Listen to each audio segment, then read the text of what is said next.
So you sure know how to make an impression at Comic-Con. Yeah. You came here and then, like, well, I mean, the expectations were pretty low, but like They were, and that was, it was a little scary with Iron Man 2 where the expectations were so high, and to really get them jazzed on that. But I remember the first time I came here with Iron Man, nobody expected anything. They were writing articles that, Marvel's, parading out the B-list heroes, who cares? And then when we showed footage, this crowd, those 5,000, 6,000 people in Hall H, became believers, and they, that was even before Twitter and before like Facebook was popular. They were blogging, they were putting on websites, and the word got out.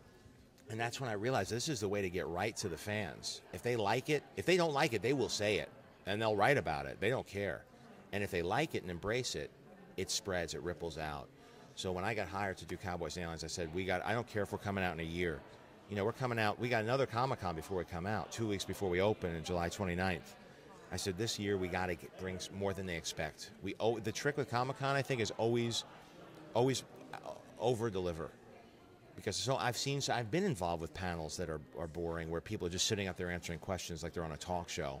You got 6,000 people, you got to put on a show, and you got to bring something big, because this place could make or break a movie. And how did you manage to keep the secret of Harrison Ford showing up? Because that's a really good one. Well, the big secret with Harrison Ford was kept because we didn't know if we'd have him, because he'd never been here before, and he would always joke, if I would say, you got to come to Comic-Con. He says, the only way is if you got to bring me in handcuffs. And I literally got handcuffs from the prop man last night, and he came and showed up, and we did. That's why we did the bit on the stage where I forced him and bound him and made him come and sit down.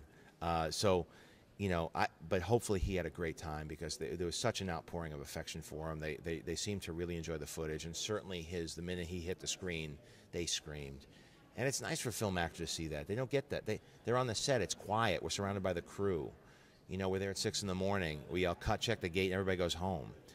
But here he got to see what the fans think of him and the people who grew up with him. So it was wonderful. When you hear a film called Cowboys and Aliens is coming out, you're not quite sure what kind of movie, but this is a straight-on, like, Western, and with elements. It just so happens to have some like science fiction. Yeah, we really wanted to play the Western genre right down the middle. We were influenced a lot by John Ford, by Sergio Leone.